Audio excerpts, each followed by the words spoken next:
Hoy empezamos una serie sobre el hedonismo. Son 2 predicaciones. Y a mí me corresponde el tema, el porqué del hedonismo. En otras palabras, ¿por qué razón los seres humanos somos hedonistas? Muy bien, empecemos entonces definiendo lo que es hedonismo.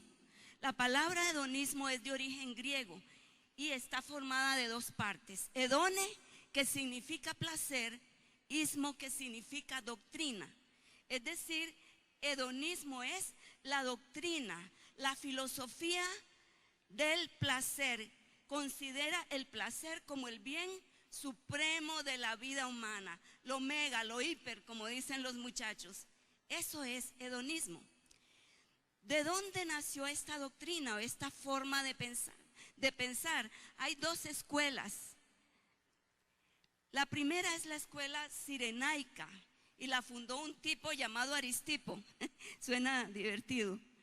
Este filósofo griego decía que el principal objetivo de la vida humana debe ser experimentar el placer, especialmente el placer de los sentidos, comer, beber, el sexo, lo que se oye, en fin, todo ese tipo de placeres.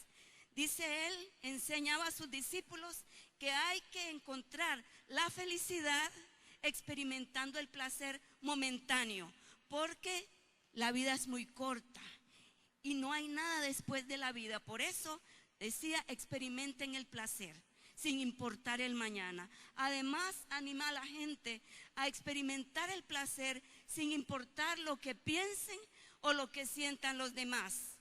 Ellos tenían una consigna: primero mis dientes, luego mis parientes. Lo que la demás gente piense o siente no me importa. No importa si las demás personas consideran ese placer que quiero experimentar como ofensivo o pecaminoso. Eso es relativo. Lo importante es que usted se sienta bien. Después apareció otro filósofo llamado Epicuro y fundó la escuela del epicureísmo. Y él decía, no, un momento. La felicidad se encuentra experimentando el placer, pero no necesariamente el placer de los sentidos, sino hay otros placeres del alma y del espíritu. Sí, hay que buscar el placer, hay que experimentarlo, pero de manera moderada. Y decía, cada decisión tiene sus consecuencias. Entonces los de esta escuela creían igual: solo hay esta vida, disfrutemos la vida. La felicidad consiste en satisfacer los deseos, pero de manera responsable, moderada. Entonces, una de esas escuelas, la que mencioné primero, es la liberal, egoísta y egocéntrica, y la otra es considerada la escuela conservadora. ¿Saben que Pablo discutió con estos filósofos, los epicúreos? Porque Pablo les empezó a hablar del plan de salvación, pero cuando les habló de la resurrección se burlaron de él, porque ellos creían que la vida solamente era aquí en esta tierra y no había esperanza de vida eterna, y por eso decían, vivamos, busquemos la felicidad experimentando el placer. Muy bien, resumiendo, según estas filosofías, ¿qué busca el ser humano con el placer? ¿Por qué el ser humano es hedonista? ¿Qué es lo que está buscando? La felicidad. Pero pregunto, ¿encontró o ha encontrado el ser humano la felicidad en el hedonismo? ¿Verdad que no? Por eso estamos como estamos. Prueba de ello, amados hermanos, es cómo grandes celebridades se han suicidado, no han encontrado la felicidad en el hedonismo. Y podría mencionar muchos en el siglo XXI, pero tenemos por ejemplo a Robin Williams, Anthony Bourdain, y aquí tengo una lista enorme. Porque el hedonismo, el placer, no llena al ser humano. Usted se estará preguntando, a ver, ¿dónde está el problema del placer? Definamos lo que es placer. Placer significa deleite, disfrute, goce. satisfacción. Entonces el placer está relacionado con la satisfacción de los deseos, tanto los deseos del cuerpo como del alma y del espíritu. ¿Es el placer malo en sí mismo? No lo es. El placer lo inventó el Señor, no Satanás, ni el mundo. ¿Es malo experimentar placer? Tampoco. Fue Dios el que nos creó con la capacidad de experimentar placer. Él nos dio los 5 sentidos para ver lo hermoso, para escuchar la música, para disfrutar de todos los placeres, pero dentro de sus propósitos. Entonces, ¿cuál es el problema? Estamos buscando cuál es el problema del placer. Si nos vamos al origen de la creación del ser humano, en Génesis 1, 27 y 28, se nos relata cómo Dios creó al ser humano a su imagen y semejanza. Partiendo de allí, Dios hace al hombre completo, ¿cierto? Y le satisface esos deseos y esas necesidades de intimidad de su relación con Él. Pero también dice que lo creó el varón y a la mujer. Y de esa manera Dios tiene cuidado de que el hombre satisfaga los deseos de intimidad emocional, sexual, también de autorrealización, al darle la capacidad de tener hijos, de formar una familia, de gobernar sobre todo lo que él había creado. Además, Dios les proveyó de comida y de bebida. Dios tuvo el cuidado de que todo estuviera listo para que esos deseos legítimos y buenos dentro de su propósito fuesen satisfechos. Hasta aquí no ha habido problema con el placer, ¿cierto, hermanos? Entonces Dios nos creó con una naturaleza humana perfecta. Parte de esa naturaleza son los deseos. Mientras Adán y Eva permanecieron en el propósito de Dios, dentro de la obediencia de Dios, ellos experimentaron el placer intensamente, en su forma más pura. Entonces, ¿qué nos pasó? Porque el placer se ha degenerado terriblemente. Porque el hombre cada día se degenera practicando pasiones desordenadas, como la glotonería, la pornografía, la fornicación, todas las desviaciones sexuales, la drogadicción, entre otras cosas. Pregunto, ¿será que tenemos un defecto de fábrica? Que cuando el Señor nos hizo, algo quedó defectuoso ahí. ¿Verdad que no? Y se me ocurrió un ejemplo.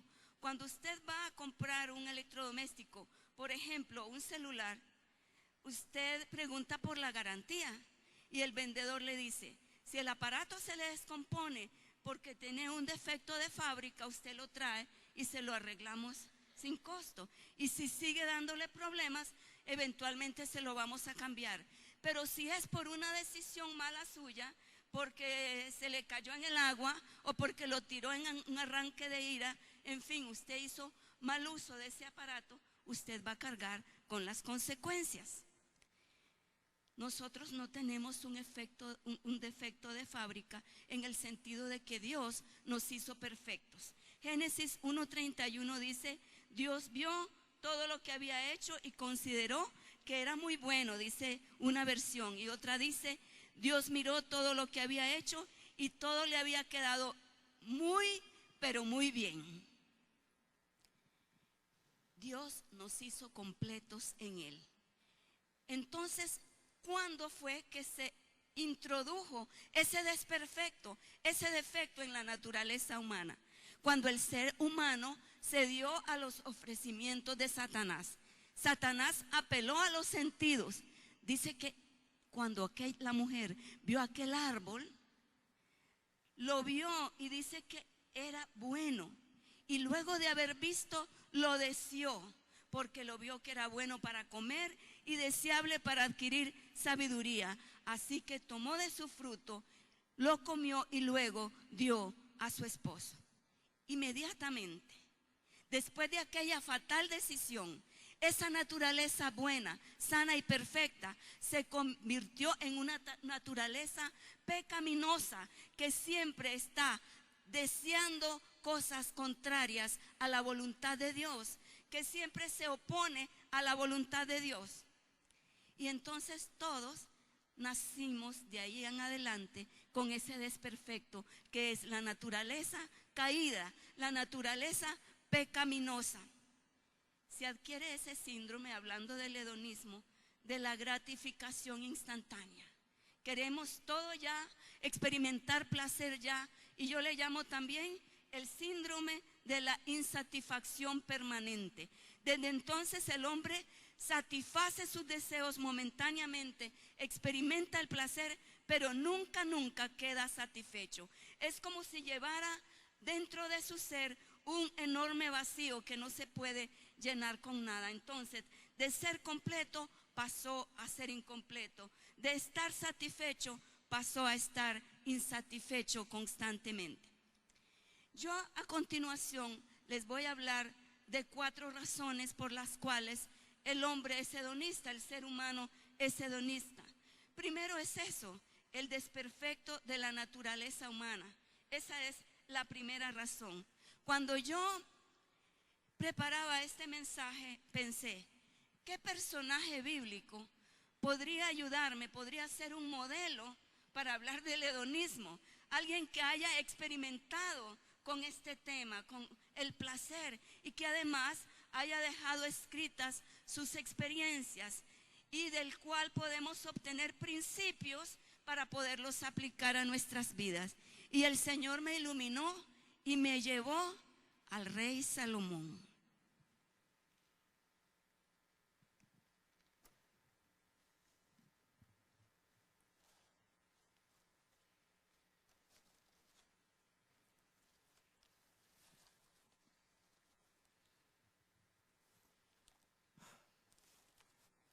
Lo más absurdo de lo absurdo. Todo es un absurdo. ¿Qué provecho saca el hombre de tanto afanarse en esta vida? Ay, generación va, generación viene. Mas la tierra siempre es la misma. Todas las cosas hastían más de lo que es posible expresar. Ni se sacian los ojos de ver, ni se hartan los oídos de oír. Lo que ya ha acontecido, volverá a acontecer. Lo que ya se ha hecho, se volverá a hacer. Y no hay nada nuevo bajo el sol. Lo más absurdo de lo absurdo. Todo es un absurdo. Yo pensé, ¿qué estará pasando en la vida de Salomón para que piense de esa manera en su filosofar? Lo más absurdo de lo absurdo. Y dije, bueno, seguramente está pasando una crisis existencial. Y él considera que todo es un absurdo, que en la vida todo se vuelve una rutina, que todo al inicio es novedoso, que todo al inicio se disfruta, pero con el tiempo, dice él, las cosas aburren y hastían. Vea, por ejemplo, los juguetes de los niños. Al principio, qué alegría, ¿verdad? Pero después quieren el nuevo. Igual los adultos quieren el último celular, lo último en la tecnología. Él dice, todas las cosas hastían más de lo que se puede expresar.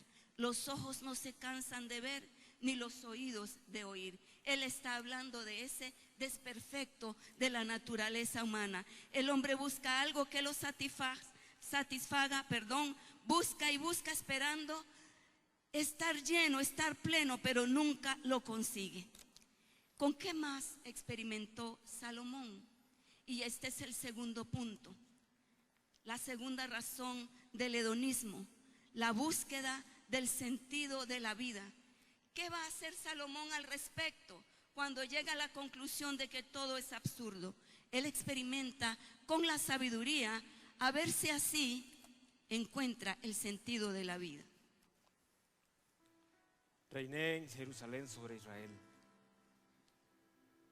y dediqué de lleno a explorar e investigar con sabiduría todo cuanto se hace bajo el cielo. penosa tarea ha impuesto Dios al género humano, seguramente para abrumarlo con ella. Y he observado todo cuanto se hace en esta vida, y todo ello es absurdo.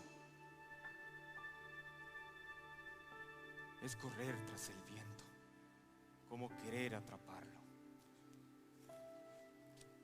Ni se puede enderezar lo torcido, ni se puede contar lo que falta. Aquí me tienen, engrandecido y con más sabiduría que todos mis antecesores en Jerusalén. Y habiendo experimentado abundantemente sabiduría y conocimiento, me he dedicado de lleno a la comprensión de la sabiduría, y hasta conozco la necedad y la insensatez. Pero aún esto es querer alcanzar el viento. Francamente, mientras más sabiduría, más problemas. Mientras más se sabe, más se sufre. Ciertamente, todo es absurdo. Es como querer atrapar el viento con las manos. Encontró su majestad Salomón el sentido de la vida en Sofía. Sofía no era una de las esposas o concubinas, sino que es el nombre griego para sabiduría. Sabiduría, pero hablando del conocimiento, de un grado de saber superior acerca de la ciencia, la tecnología. Salomón sigue experimentando, pero se da cuenta que solo en la ciencia y en la tecnología él no va a encontrar el sentido de la vida. ¿Ha encontrado el ser humano el sentido de la vida?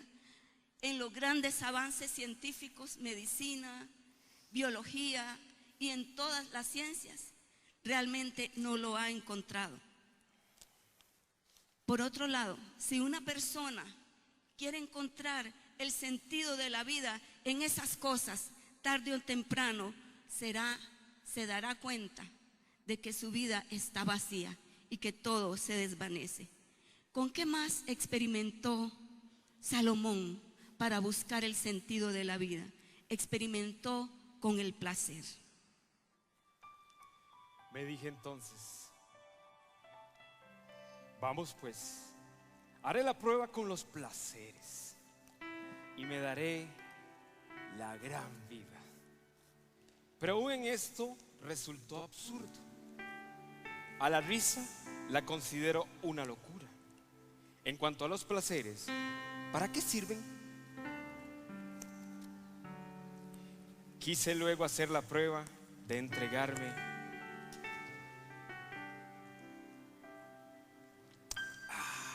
al vino. Oh, vino. Si bien mi mente estaba bajo el control de la sabiduría y de aferrarme a la necedad hasta ver de qué bueno le encuentra el hombre a lo que hace bajo el cielo durante los contados días de su vida, nada.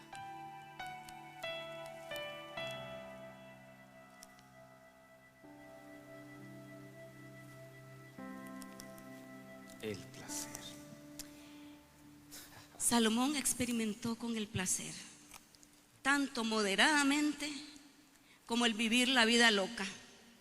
Él dijo, si no encuentro la razón de vivir en el placer moderado, teniendo presente mi sabiduría, vamos a ver si viviendo la vida loca, experimentando un poco lo que es la necedad, la fiesta, el vacilón, el chingue, yo encuentro la razón de vivir. ¿Y saben qué? No la encontró. Así como no la ha encontrado el ser humano hasta hoy, ni la encontrará jamás. Pero también experimentó con las riquezas, los proyectos de vida, las mujeres y la fama. Realicé grandes obras, me construí casas, me planté viñedos, cultivé mis propios huertos y jardines, y en ellos planté toda clase de árboles frutales. También me construí un sistema de riego para irrigar los muchos árboles que ahí crecían. Me hice de esclavos y esclavas. Tuve criados y mucho más ganado vacuno y lanar que todo lo que me presidieron en Jerusalén. Amontoné oro y plata y tesoros que fueron de reyes y provincias. Me hice de cantores y cantoras y disfruté de los deleites de los hombres. Formé mi propio harén. Qué gran harén. Me engrandecí en gran manera, más que todos los que me precedieron en Jerusalén. Además, la sabiduría permanecía conmigo. Así como Salomón no encontró su razón de ser, ni en las riquezas, ni en los proyectos de vida, ni en la autorrealización, ninguno de nosotros la encontrará. ¿Es malo tener proyectos de vida? Claro que no. ¿Es malo autorrealizarse? Claro que no. Pero si usted espera encontrar la razón de vivir en su carrera profesional o en los proyectos que usted quiera hacer, se va a encontrar que tarde o temprano todo se va a desvanecer y todo va a pasar. Salomón encontró lo absurdo que era vivir para acumular riquezas. Él decía, qué absurdo, que después el ser humano va a morir y nada se va a poder llevar para la tumba. Y quién sabe si quien va a heredar esas riquezas las va a despilfarrar sin importar lo que a usted le costó. Todas las obras que realicen se desvanecerán, excepto aquellas que hagas para el Señor. En ese experimentar de Salomón, ¿qué pasó con él? Hablando de uno de esos placeres, Primera de Reyes 11:3. Y tuvo 700 mujeres que eran princesas y 300 concubinas, y sus mujeres desviaron su corazón. En ese experimentar, su corazón se desvió. Mucho cuidado, amados jóvenes y adultos también. El mundo nos va a ofrecer que experimentemos, ¿cierto? El mundo está lleno de cosas que nos va a ofrecer y además Satanás nos va a tentar. Pero se corre el riesgo de en ese experimentar con el placer y con todas esas cosas, tratando de buscar el sentido de la vida, enredarnos y desviarnos del propósito de Dios. ¿A qué conclusiones llegó Salomón con estos experimentos? No les negué a mis ojos ningún deseo, ni privé a mi corazón de placer alguno. Mi corazón disfrutó de todos los afanes. Bueno, solo eso saqué de tanto afanarme. Consideré luego todas mis obras y el trabajo que me había costado realizarlas, y vi que todo era absurdo, un correr tras el viento, y que ningún provecho se saca en esta vida. Todos paran en lo mismo. Consideré entonces la sabiduría, la necedad y la insensatez. ¿Qué más puede hacer el sucesor del rey aparte de lo que ya ha hecho? Y pude observar que hay más provecho en la sabiduría que en la insensatez, así como hay más provecho en la luz que en las tinieblas. Entre todo esto, todos sus experimentos, ¿qué podemos rescatar? Salomón dice, me di cuenta que hay mucho más provecho en la sabiduría que en la insensatez, que en la necedad. Así como hay provecho, mucho más provecho en la luz que en las tinieblas.